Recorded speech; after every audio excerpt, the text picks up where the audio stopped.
Break के बाद देखते हैं उत्तराखंड की तमाम खबरें विस्तार से।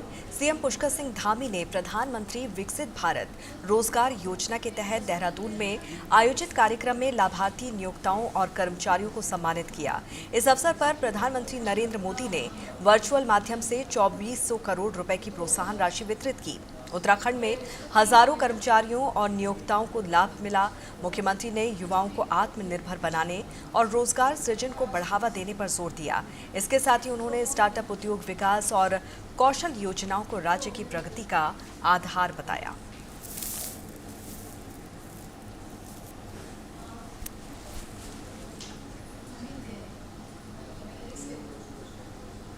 वहीं हरिद्वार में राहुल गांधी का जन्मदिन कांग्रेस कार्यकर्ताओं ने उत्साह और सादगी के साथ मनाया।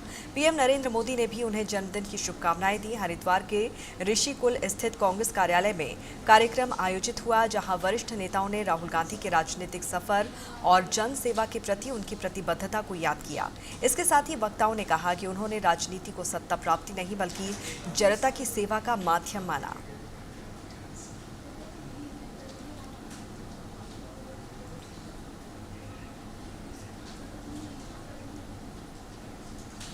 उत्तराखंड के सैनिक कल्याण मंत्री गणेश जोशी ने सैनिक कल्याण विभाग की समीक्षा बैठक में पूर्व सैनिकों, वीर नारियों और उनके आश्रितों से जुड़े मामलों के समयबद्ध और पारदर्शी निस्तारण के निर्देश दिए।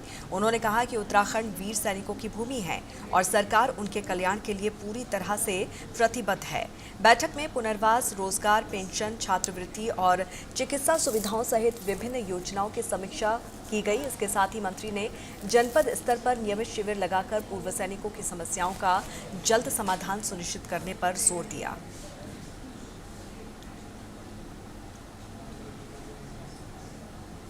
रेलवे बोर्ड अध्यक्ष सतीश कुमार ने कुंभ मेला 2027 की तैयारियों का जायजा लेते हुए रेलवे और मेला प्रशासन की संयुक्त बैठक में श्रद्धालुओं की सुविधा, सुरक्षा और भीड़ प्रबंधन पर चर्चा की।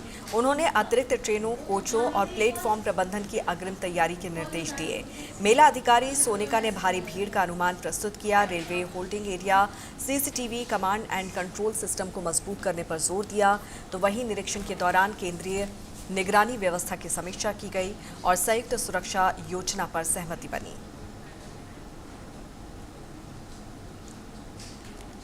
तो कुंभ मेला 2027 की तैयारियों को लेकर रेलवे ने समीक्षा बैठक की। सतीश कुमार ने तैयारियों का जायजा लिया। आपको बता दें, रेलवे ने कुंभ मेले के लिए तेज की योजना। रेलवे बोर्ड अध्यक्ष सतीश कुमार ने कुंभ मेला 2027 की तैयारियों का जायजा लेते हुए रेलवे और मेला प्रशासन की संयुक्त बैठक में श्रद्धालुओं की सुविधा, सुरक्षा और भीड़ प्रबंधन पर चर्चा की। उन्होंने अतिरिक्त ट्रेनें, कोचों और प्लेटफॉर्म प्रबंधन की अग्रिम तैयारी के निर्देश दिए हैं। मेला अधिकारी सोनिका ने भारी भीड़ का अनुमान प्रस्तुत किया।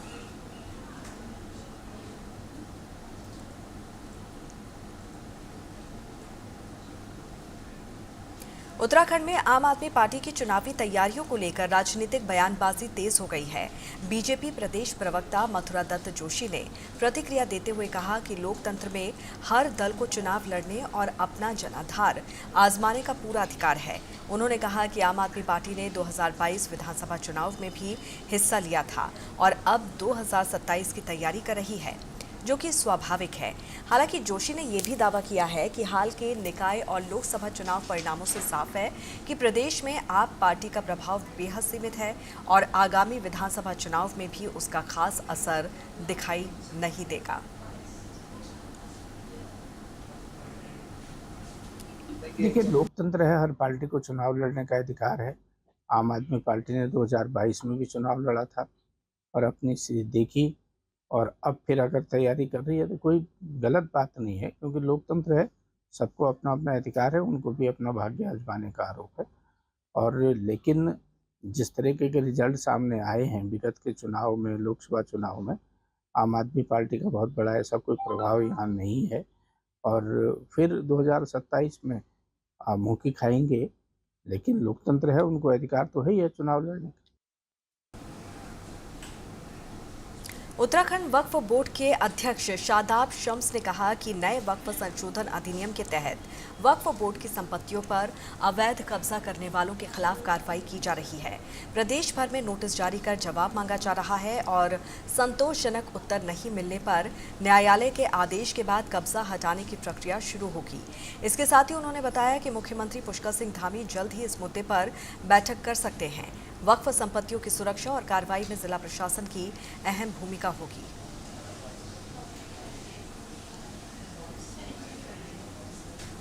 जिसमें पूरे प्रदेश के अंदर, क्योंकि जो नया वक्फ अमेंडमेंट एक्ट आया है उसमें स्पष्ट है कि जो मुतवल्ली या जो मैनेजमेंट कमेटी बनाई गई है, अगर वो कार्रवाई नहीं करेगी तो फिर उसके खिलाफ वक्फ बोर्ड कार्रवाई करेगा। तो इसलिए हम देख रहे हैं कि सैकड़ों की तादाद में जगह जगह जो इंक्रोचर बैठे हैं, वक्फ माफिया बैठे हैं, उनके ऊपर नोटिस जारी हो गए हैं और उनको लगातार नोटिस जारी किए जा रहे हैं और उनसे पूछा जा रहा है कि आप किस हैसियत से वक्फ की संपत्ति पर बैठे हैं। तो अगर वो जवाब नहीं दे पाएंगे तो वहाँ से आदेश हो जाता है कोर्ट से और फिर उनके हटाने की कार्रवाई प्रारंभ हो जाती है। जो कार्रवाई पेंडिंग है अब हाई कोर्ट में, उसके ऊपर भी विचाराधीन मामले चल रहे हैं।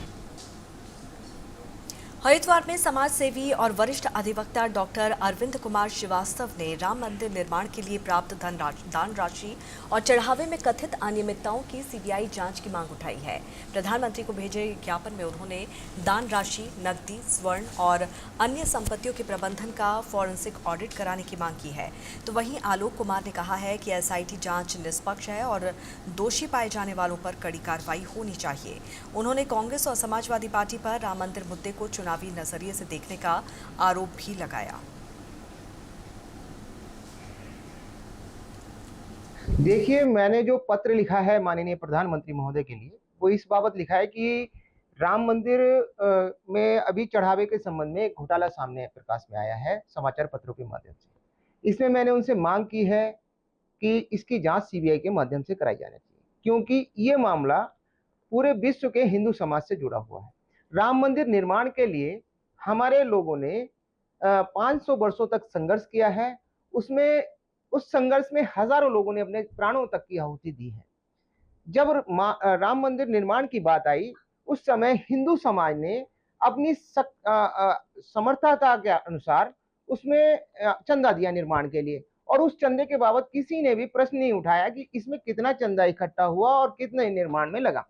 लेकिन अब वर्तमान में लेखाधिकारी के पत्र के माध्यम से यह खुलासा हुआ है कि काफी समय से, लंबे समय से वहां पर जो चढ़ावा आ रहा था उसको कुछ लोग गबन कर रहे थे।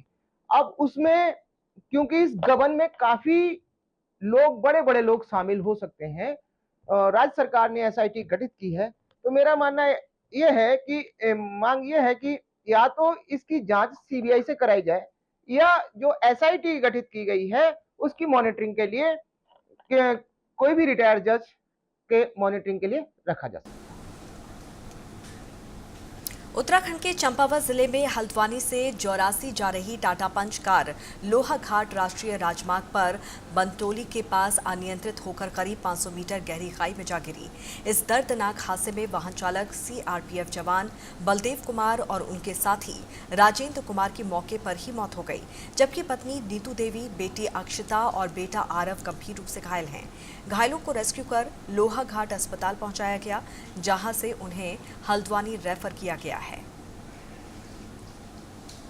अभी जो हमारे पास लगभग 12:30 बजे के करीब आपदा प्रबंधन से एक कॉल आया था और उच्च अधिकारियों का कॉल आया कि जिसमें पता चला कि बापरू में एक एक्सीडेंट हुआ है और लगभग गाड़ी 500 मीटर खाई में गिरी है और उसमें आग लग गई है। उसके बाद हमारे पास सबसे पहले एक बच्चा आया जिसके सिर में गंभीर चोटें हैं और पैरों में गंभीर चोटें हैं। हमने उसको प्राइमरी बिल्कुल स्टेबल किया हुआ है, लेकिन उसके नोज़ ब्लीड की वजह से हमें उसको सिटी के लिए आगे भेजना पड़ सकता है। उसके अलावा माँ और बच्ची दोनों के पैर की फीमर, जो बड़ी हड्डी होती है पैर की, उसमें फ्रैक्चर है।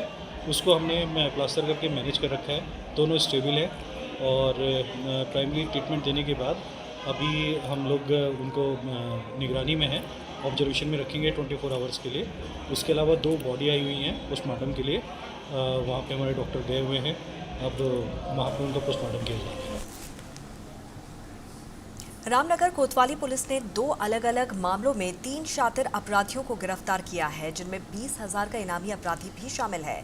पुलिस ने विशाल पासवान और अनुज रावत को अवैध 315 बोर तमंचा और कारतूस के साथ गिरफ्तार किया है। दूसरे मामले में गैंगस्टर एक्ट के तहत फरार गैंग लीडर कौशल चिलवाल को भी पकड़ा गया है, जिसके खिलाफ कई आपराधिक मुकदमे दर्ज हैं। पुलिस ने सभी आरोपियों को कोर्ट में पेश करने की कार्रवाई शुरू कर दी है।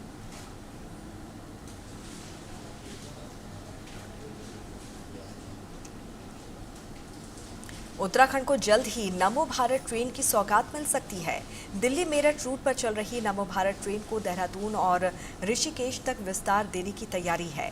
मुख्यमंत्री पुष्कर सिंह धामी के अनुरोध पर केंद्र सरकार ने प्रस्ताव पर सहमति जताई है। इससे उत्तराखंड में रेल कनेक्टिविटी मजबूत होगी और यात्रियों को तेज, सुविधाजनक और बेहतर परिवहन सेवा मिल सकेगी। नहीं, देखिए, अभी कुछ दिन पहले आप लोगों ने खबर भी पढ़ी होगी, जो मेरठ और दिल्ली के बीच RRTS चल रही है, जो नमो भारत ट्रेन है, एक दिन में रिकॉर्ड 1.25 लाख लोगों ने उससे यात्रा की थी। माननीय प्रधानमंत्री जी सब माननीय मुख्यमंत्री जी मुलाकात किए थे, तो उन्होंने अनुरोध किया था कि इसको जो मेरठ तक आ रही है उसको बढ़ा करके देहरादून तक, ऋषिकेश तक किया जाए। उस पर भारत सरकार ने सहमति व्यक्त कर दी है और DPR वगैरह के सर्वे का जो खर्च था, उसकी अनुमानित जो भी व्यय आना था, माननीय मुख्यमंत्री जी ने उस पर भी कल अनुमोदन प्रदान कर दिया है। तो सर्वे और DPR बनाने का काम शुरू होगा। भविष्य में जो RRTS नमो भारत है वो आपकी लक्ष्मण झूला ऋषिकेश तक आएगी।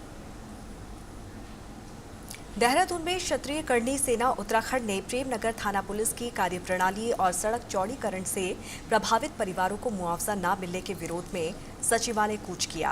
कार्यकर्ताओं ने सरकार और प्रशासन के खिलाफ प्रदर्शन कर तत्काल कार्रवाई की मांग की है। संगठन ने पुलिस पर आम लोगों से अभद्र व्यवहार का आरोप लगाया। राष्ट्रीय सचिव एवं प्रदेश अध्यक्ष शुभम सिंह ठाकुर ने चेतावनी दी कि मांगे पूरी न होने पर आंदोलन तेज किया जाएगा। हमारी मुख्य मांगे ये है, पुलिस द्वारा अपराध को कंट्रोल करने की आड़ पे जो युवाओं को पीटा जा रहा है, आम नागरिक को पीटा जा रहा है, महिलाओं को मारा जा रहा है, उसको लेके हम पिछले 1.5 महीने से IG साहब को, कप्तान साहब को, DM साहब को ज्ञापन दे चुके हैं। वीडियो हम प्रोवाइड करा चुके हैं, सारे तथ्य हम प्रोवाइड करा चुके हैं। उसके बाद भी प्रेमनगर थाने पे कोई कार्रवाई नहीं हो रही। आज हमने इन्हें सचेत तौर पे कह दिया, या तो हम सचिवालय का घेराव करेंगे, वहाँ जाके बैठेंगे, अगर ये हमें जाने नहीं देंगे, हमारे लड़के मजबूर होंगे आत्मदाह करने के लिए। उसका जिम्मेदार शासन प्रशासन होगा। हम बाध्य हैं आज आत्मदाह करने के लिए, अगर ये वहाँ पे नहीं जान देंगे तो आज। और अगर प्रेमनगर थाने पे तत्काल प्रभाव से कार्रवाई नहीं होती तो इसका जिम्मेदार शासन प्रशासन होगा। हम इसका जिम्मेदार नहीं है। अपराध कंट्रोल करने की आड़ में आप किसी को भी मार रहे हो, महिला पे हम कह रहे वीडियो वायरल करो ना, हम तो कह रहे मीडिया को दे दो वीडियो, हमें दे दो, हम वायरल कर देते, पता लग जाएगा कौन झूठा है कौन सच्चा है। हम अगर आप सच्चे हो तो वीडियो देने में क्यों है? कभी अंदर का कैमरा खराब हो जाता है, कभी बाहर का कैमरा खराब हो जाता है। ऐसा ही क्यों होता है कि जब पुलिस किसी को मारती है तो कैमरे खराब हो जाते हैं। पौड़ी गढ़वाल और यमकेश्वर को जोड़ने वाले सिंगटाली पुल के शिलान्यास के बाद विवाद खड़ा हो गया है। शिलापट्टी पर मुख्यमंत्री पुष्कर सिंह धामी और विधायक रेणु बिष्ट का नाम है, लेकिन गढ़वाल सांसद अनिल बलूनी का नाम नहीं है। पूर्व मुख्यमंत्री तीरथ सिंह रावत ने कहा कि सांसद का नाम भी शामिल होना चाहिए था। इस मामले को लेकर क्षेत्र और राजनीतिक गलियारों में चर्चाएं तेज हो गई है। वो हमारे समय से था और जब मैं CM था तभी वो ओके हो गया, तो उसकी बिड हो गई थी, कंपनियां भी आ गई थी। लेकिन कुछ दिन बाद मेरा पहला नहीं हो पाया, जिसके कारण फिर ठंडे बस्ती में चला गया, पैसे वापस हो गए। अब मैं फिर उसके बाद प्रयास किए उसका पैसा आया। विषय हमें विकास चाहिए, नाम और ये सब चीज़ें सेकेंडली है, लेकिन हाँ वास्तव में जनप्रतिनिधि जो है प्रयास करते हैं, तो और एक प्रक्रिया है कि जब शिलान्यास हो, उद्घाटन हो, तो उनका नाम आना चाहिए। रुड़की के मैंगलोर में भारतीय किसान यूनियन समाज की बैठक आयोजित हुई। जिला अध्यक्ष नौशाद ठेकेदार के नेतृत्व में सैकड़ों युवाओं ने संगठन की सदस्यता ग्रहण की। पदाधिकारियों ने किसानों, मजदूरों और गरीबों की समस्याओं को उठाने का संकल्प लिया। संगठन ने नए पदाधिकारियों की नियुक्ति भी की। नेताओं ने कहा कि संगठन जाति धर्म से ऊपर उठकर जरूरतमंदों की आवाज मजबूत करने के लिए काम करेगा। देखिए, सबसे पहले तो मैं शुक्रिया अदा करूंगा हमारे ज़िला अध्यक्ष आदरणीय नौशाद ठेकेदार साहब का कि उन्होंने मुझ पर यह भरोसा जताया और मुझे इस काबिल समझा, मुझे संगठन से जुड़ने का मौका दिया और कार्य के लिए मुझ पर भरोसा जताया। और हमारे पदाधिकारी बैठे हैं, गुड्डू भाई हैं और मेरे चचेज़ाद हैं, नौशाद कुरैशी हैं और तमाम पदाधिकारियों का मैं धन्यवाद करता हूं कि उन्होंने मुझ पर भरोसा जताया और मुझे ज़िला महामंत्री का पद सौंपा। देखिए, अब हम इस संगठन से जुड़ गए हैं तो अब हम फील्ड में उतरेंगे और गांव-गांव जाएंगे और वहां बैठक करेंगे, सब लोगों को जोड़ेंगे, उनकी समस्या अपने पास नोट करेंगे और उनके मुद्दों पर आवाज़ उठाएंगे। जिस तरीके से हमसे आवाज़ उठाई जाएगी उस तरीके। ये भारतीय किसान यूनियन समाज का संगठन दिन पे दिन तरक्की करता जा रहा है और हमारे जिला अध्यक्ष नौशाद भाई बहुत अच्छे कार्य कर रहे हैं। आज प्रोग्राम ये था कि 5 जनों को भारतीय किसान यूनियन समाज में संगठन में शामिल कराए। उनके आज लेटर जारी करे हैं और हमारे नौशाद भाई बहुत अच्छे कार्य कर रहे हैं जिला अध्यक्ष जी। और बाकी किसान यूनियन समाज हर तरह से गरीब मजदूर किसान के साथ हर तरह से साथ खड़ा 24 घंटे। कहीं भी हमारी ज़रूरत हो पूरा संगठन हर तरह से साथ खड़ा है, दुख में सुख में हर तरह से। तो देखियो, आज हमने ये भारतीय किसान यूनियन समाज इसमें 5 लोगों को पद का लेटर जारी किया है और इसमें काफ़ी लोग समस्या लेके भी आ रहे हैं और हमारे साथ में जुड़ भी रहे हैं और लोगों का काम हो भी रहा है। इसका मेन मकसद तो ये है कि किसान मजदूर किसी का जो भी कोई काम नहीं हो पा रहा है उसके लिए भारतीय किसान यूनियन जो तो लोगों की मोहब्बत है और हमारा जो भारतीय किसान यूनियन समाज लोगों को जो है प्यार दे रहा, तो इसके लिए भी जुड़ रहे हैं और लोगों के कार्य भी हो रहे हैं। बहुत यहाँ के जो जनप्रतिनिधि हैं उनसे काम नहीं हो रहा, लोग बाग समस्या लेकर हमारे पास आ रहे हैं।